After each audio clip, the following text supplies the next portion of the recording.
for tuning in to the Illuminations Podcast. We love having you here. It is our mission to be a beacon of light on your journey towards conscious and mindful living. In our weekly episode, we bring you inspiring change makers in the field of spirituality, healing, personal growth, and wellness who share their insight and expertise so you can navigate your way to a happier, healthier, and more purposeful life. Hello, and welcome to another episode of Illuminations Podcast. I'm your host, Nia. I'm a clinical hypnotherapist, sound therapist, and yoga teacher here at Illuminations, coming to you guys once again with another episode, with another speaker. And today I have a very, very interesting topic, and I cannot wait to get started. So the topic of the day is shamanic healing and the importance of shadow work. And to talk to us about this topic and to enlighten us, I have a very special guest with me. His name is Gian Carlo Zazzeri. Gian Carlo Zazzeri is an international quantum and shamanic healer. He is also the founder of a new and revolutionary energetic healing modality called Transcendental Quantum Reiki, or just simply TQR. His goal is to strike the perfect balance and harmony between science and spirituality. So let's just dive deep into this topic. But before that, let me just introduce you and welcome you to the show. Thank you for being with us here today. Hello and greetings, and I'm very happy to be here with you as well. It's a very nice sensation. And I have to admit that from the last time I did a podcast, it was years ago, so I feel a bit like coming out of the freezer right now and defrosting myself. No worries. I'm sure you have a lot of information to share, and let's just get to it, shall we? So let's just start with shadow work. So what exactly is shadow work? And then we'll move on to the debunking the myths of shamanic healing.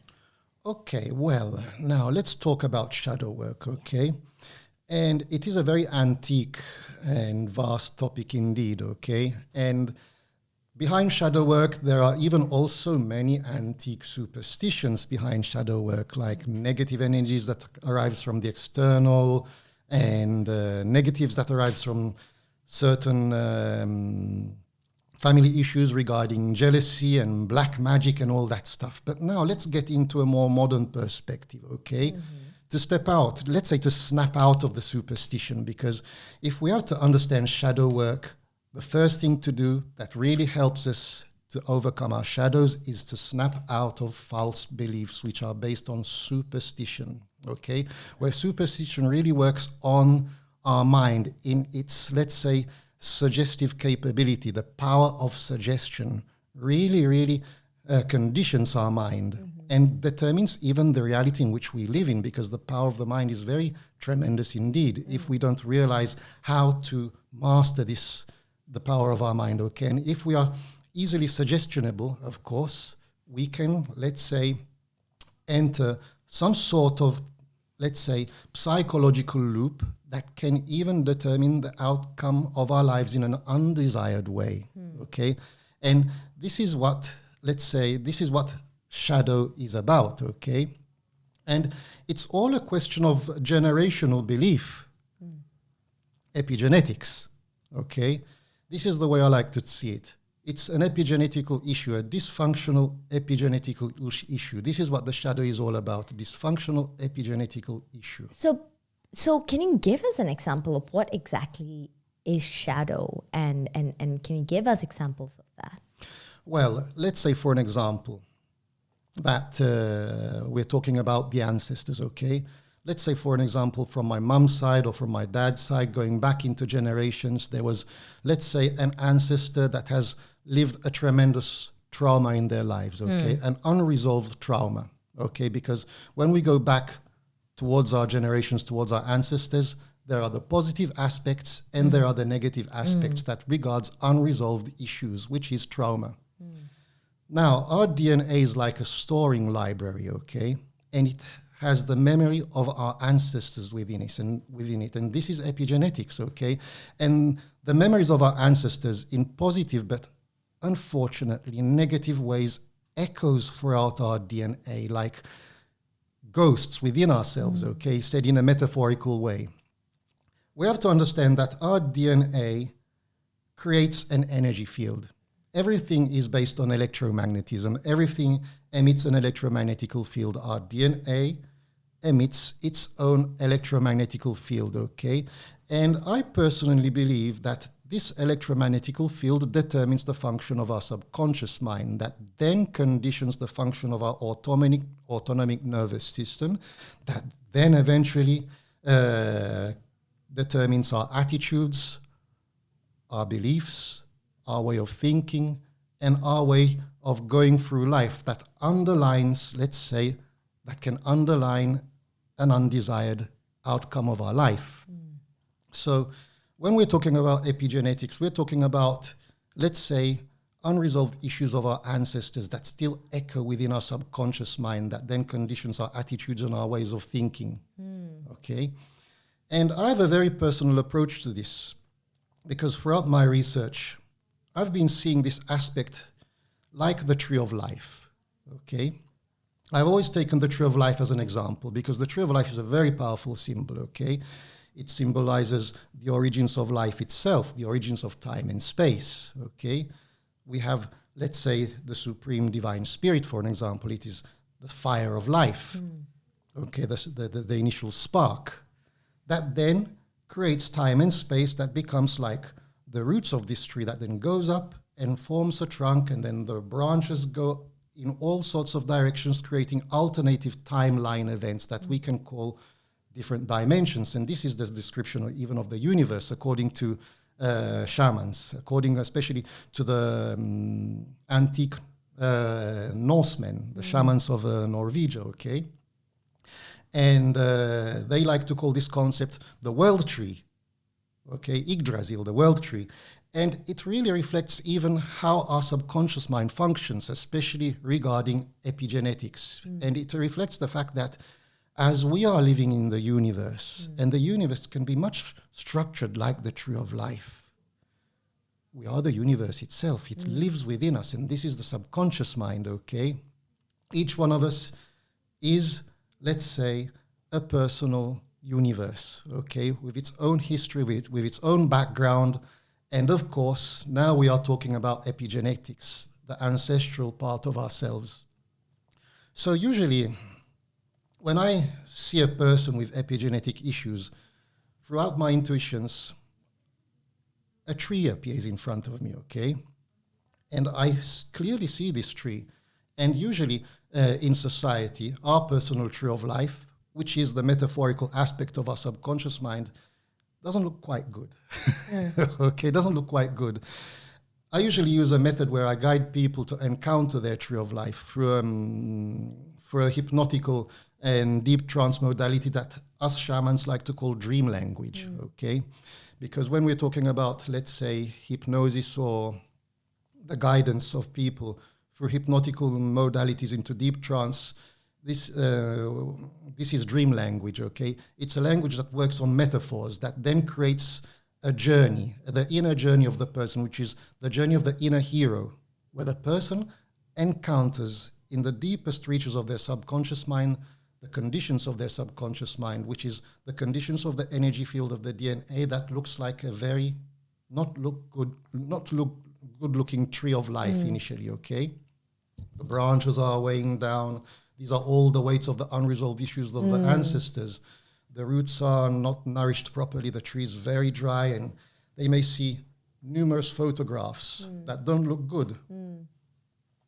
Faces of people who are unhappy, faces of people who are sad, faces of people who are angry, for an example.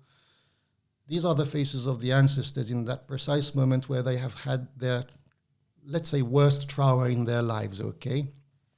And of course, the person is guided inside that tree and they encounter let's say, the metaphor of the cleansing energy of the universe, which is the spiritual energy, okay, like a fire, okay, which is the origins of the tree itself. And through there, they encounter, let's say, the real nature of their shadow. And of course, the nature of the shadow is our inner child trapped inside that tree. Wow. Yes. What? So that is what you call the shadow, the trapped inner child. Yes, it is trapped inside that tree. Okay. And of course, the inner child has to be parented. You have to parent your shadow. You have to be the mother and the father of this shadow, of this traumatized inner child, which is the result of all the unresolved issues of the ancestors, to then grow her into her true potential. And that was where the parents were lacking. And then she starts to unleash, let's say, what I consider the higher power of the higher self, of course, that then sanifies the tree from the roots upwards, okay? And then the tree changes, and the child, that little inner child, is finally free to leave the tree. So the child should leave the tree. Well, the inner child should be guided into a perspective where she sees things from the external rather than being trapped inside. So it's all a question of metaphorically guiding the person from being subjective to objective. Because the secret is learning how to observe our issues if we want to have the power to change them. And that means guiding the inner child from being the victim to the courageous inner spiritual warrior, to observe, to face, to change whatever has to be changed from the trauma into strength, fortitude, and wisdom. I love that, because what that also shows is that even though you have the specific genes or the trauma that comes from the ancestors, you still have the choice to change your life. Of course, of course. So it's not like you are a victim to the whole Absolutely how you're born or what your ancestors went through.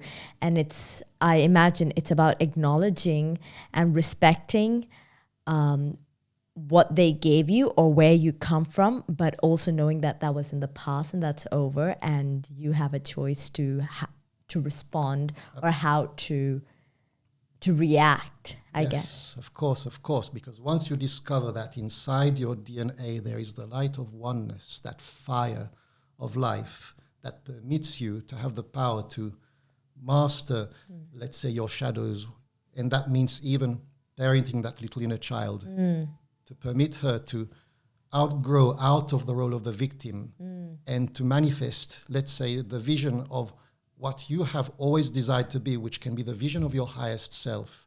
This is when the healing energy starts to, let's say, unravel and, let's say, expand throughout the DNA and then eventually change the subconscious mind, okay? And it can be a very powerful reprogramming that determines even the outcome of the health of a person as well further down the track. Because, of course, when we are talking about health issues that we can manifest further down the track, we are even talking about the resolution of this situation. Wow. So can you tell us, where does shamanic healing come into all of this? And can you just debunk a few myths about shamanic healing? What exactly is shamanic healing? Because when I thought of shamanic healing, the first thing that came to my mind was plant medicine or ayahuasca retreats and so on. Well, shamanic healing is a global approach, okay?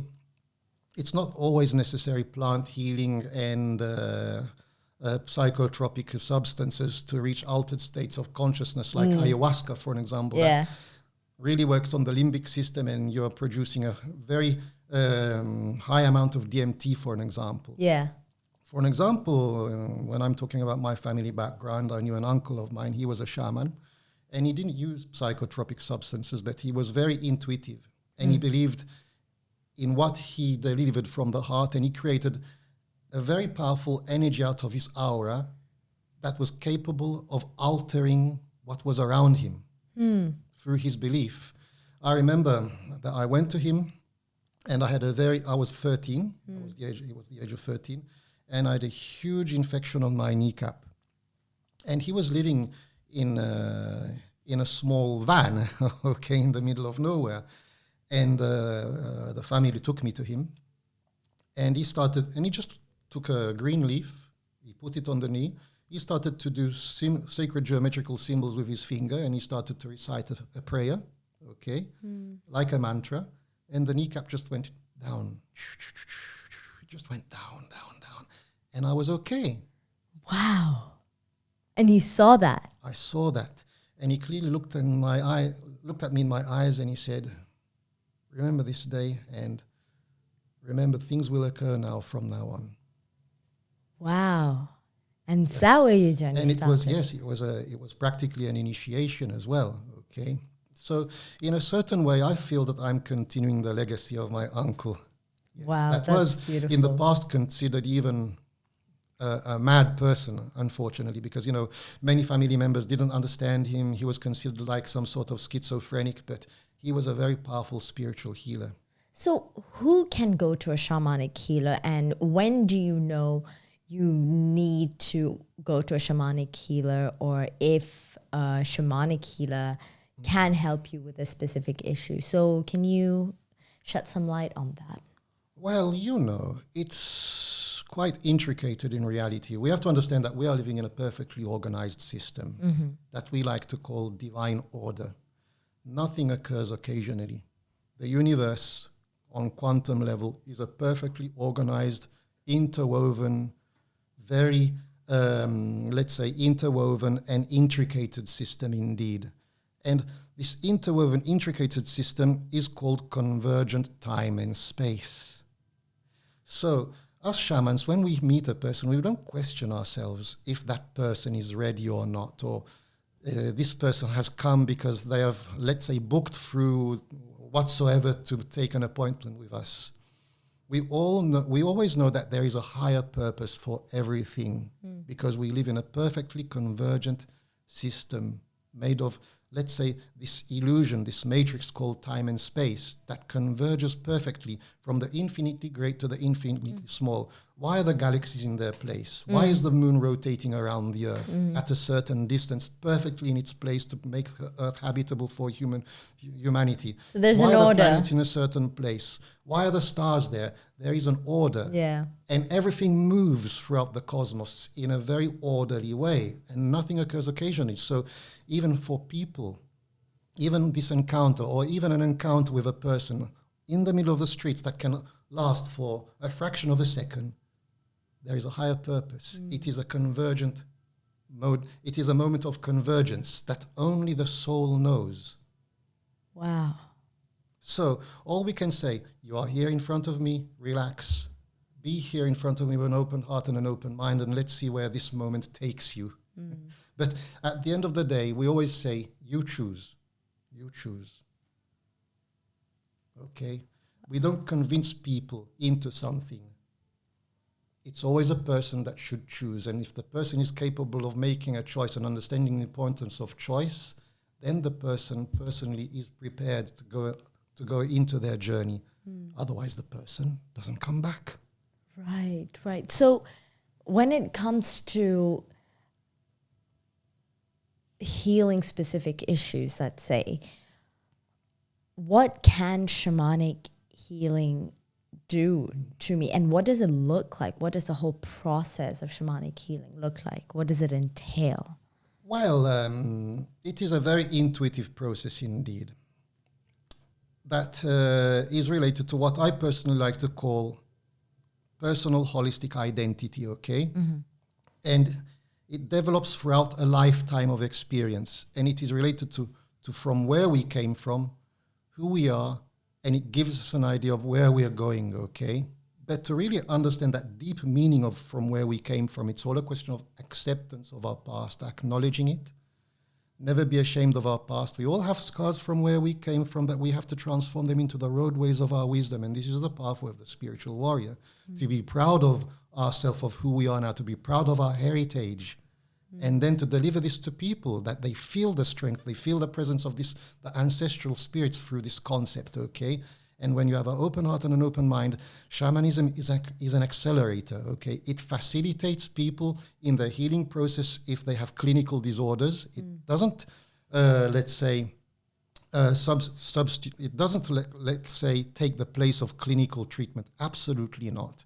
Spirituality, as I said, should travel with science, okay? Should travel together with the scientific approach.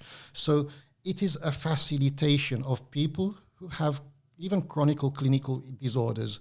And for people who have psychological disorders or energetical disorders, okay, it works very fast and rapidly. But it's always a question of coming inside the room where the shaman is or where the medicine man or medicine woman is with a total sense of, I trust this moment. I trust my choice. My heart is open to receive. And then the miracle occurs. Of course, the first approach may be okay.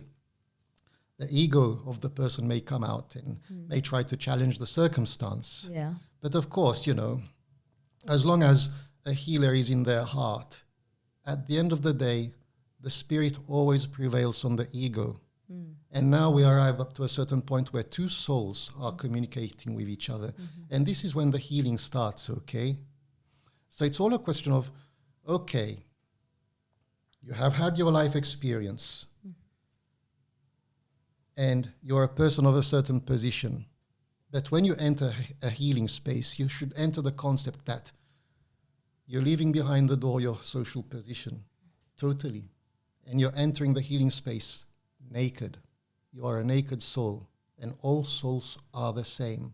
And there is no time, and there is no space, and there is no history background in this healing space. It is a divine portal where you are a naked soul. And of course, you need an act of humility to understand this. But once this is understood, then of course, bang, the miracle of healing occurs, of course, okay? But what can I say? Shamanic healing has different approaches. For an example, I like to use the approach of dream language and music and sound and energy healing, okay? And dream language is what nowadays is called hypnosis, okay? And I combine it with energy healing and sound. My background is very based upon sound and music because I'm a musicist as well. I've been studying music and I've been studying folkloristic music and shamanic music. I compose music as well. So when you hear the drums, you can hear effectively a drummer playing, okay? But of course, it's done with spiritual intent, okay? And since my childhood, I've always had the capability to channel the spirits through me, believe it or not. And it got me in trouble in my childhood because, when the teacher was talking, I was daydreaming and suddenly my channels were opened. It comes from family. And suddenly some sort of spirit comes through me and talks through me, okay? And it used to happen in my childhood without me controlling it. I was just sitting down watching television or eating and suddenly I used to go into trance and suddenly messages used to come out of my voice. Yeah. And even the spiritual presence used to create an energy field and people could feel the energy field of the spiritual presence as well that used to bring even benefits to people as well.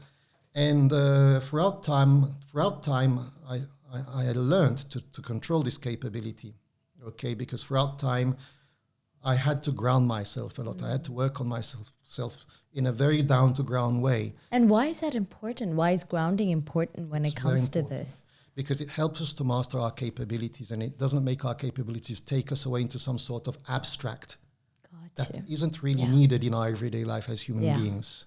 Okay? Yeah. And this is transcendence. We have to learn to transcend our highest potential into the here and now. That then becomes our intuitive power and our creative power that we can put into service into this world as human beings and not thinking that we are extraterrestrials, because that doesn't work for anyone and it doesn't take us anywhere. Mother Earth needs inspired human beings to make the difference. So what are the signs that you are ungrounded or like can you give us examples of what, if you can relate it to disorders in the current, I don't want to call it disorders, but issues that people usually come to you with, like whether it's anxiety, whether it's mental, different mental illnesses, like can you relate those issues with the imbalances in the energy and how you help them and That's one part of the question. The second part, how is shamanic healing different from going to a traditional psychologist or a counselor? Well, so 2 questions in one. wow. Okay. Well, in reality, I think that going to a shaman or going to a traditional counselor or psychologist doesn't really make a huge difference at the end of the day, because it's all a question of how the psychologist or how the counselor operates towards the person, okay? Important that a healer is constantly in the pure intent of their heart, okay?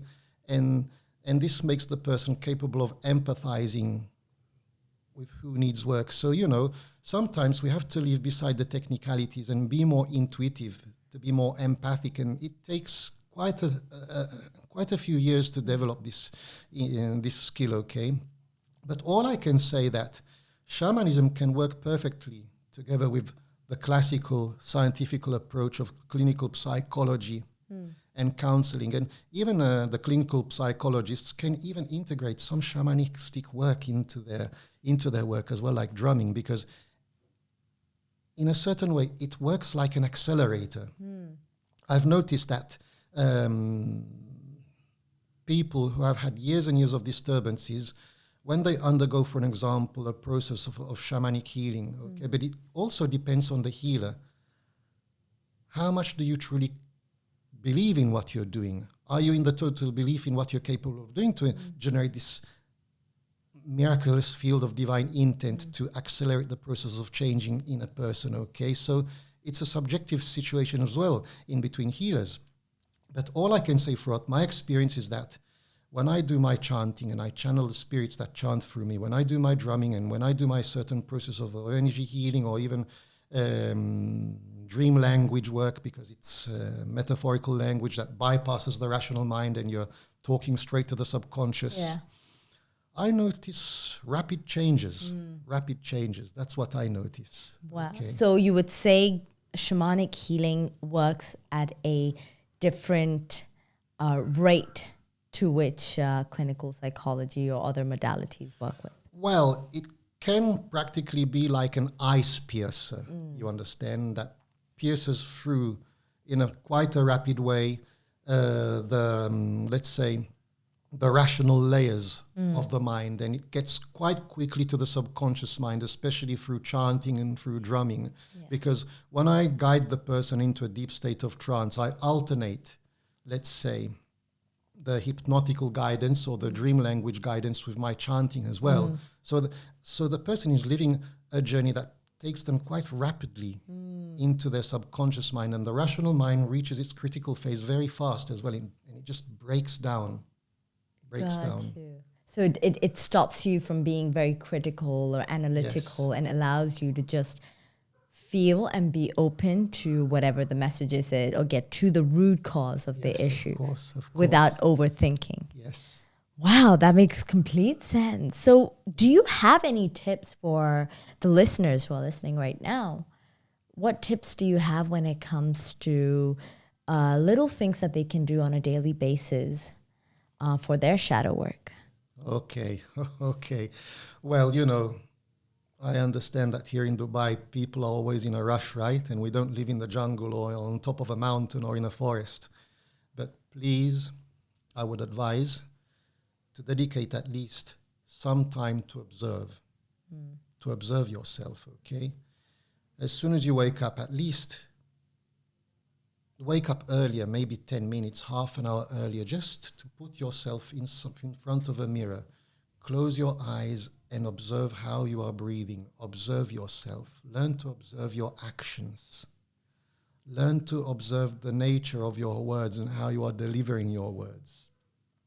Because this is a way to create your personal pathway to understand your underlying issues in time, and to bring out your shadows and document your shadows through writing as well. Write your personal agenda, because this is very important, writing about yourself, because this gets you into a deep understanding of the nature of your shadows that then transforms them in time into your allies and into your authentic strength rather than your weaknesses. Got you. So writing is one. Anything else? Observing and writing. Observing, writing. Listening and writing. Observing, listening, and writing. That you have to slow down the rate of your life a bit. You have to slow down a bit. Slow down. And that's very tricky with the kind of lifestyle we all lead. Of course. With our technology and everything being so quick and everything coming to you so fast, the level of patience kind of diminishes, right? But this is exactly why self-work and reflection and meditation comes in. Yes. So before we leave, any last words for our listeners? Any last words? Well, all I can say is thank you very much for your patience. Thank you very much for listening. And it's been an honor being here. And I honor the spirits in each one of the listeners as well, okay? I feel their presence. I feel their souls. I know that they have received nice answers to their inner questions that can help them to go through life. But all I can say is that in this modern life, we have to identify, and I'm talking to the listeners, what we truly need and what we have to put aside. The difference between yes and no, and when it is the time to say yes and when it is the time to say no. No is as powerful as yes. No can be a very powerful healing instrument, especially when you arrive up to the time where you feel that you are putting too much on your shoulders. Many people nowadays have the tendency of putting too many unwanted responsibilities on their shoulders, and they're not capable of creating their own boundaries. Why? Because this is a lack of self-confidence and value in themselves and in what they do through life. If they understand this, if we all understand this in this ongoing modern society, then we have the key to our inner peace, that then becomes the key to our authentic success through life in whatever we choose to do. Wow. That was well said. Thank you so much for those beautiful words. You're welcome. And thank you to all the listeners who are listening to us today. And we will catch you with another speaker, with another topic, another time. Until then, stay safe, live light. Thanks so much for listening. If you enjoyed this episode, we'd love to have you tune in again next week as we discuss more engaging topics on relationships, health, career, self-care, and spirituality. If you'd like to help support this podcast, please share it with others, post about it on social media, or leave us a rating and review. We'd be extremely grateful. To catch all the latest from us, you can also follow us on Instagram at Illuminations World or visit the Illuminations World YouTube channel for more inspiring content. See you again next week, and until then, live light.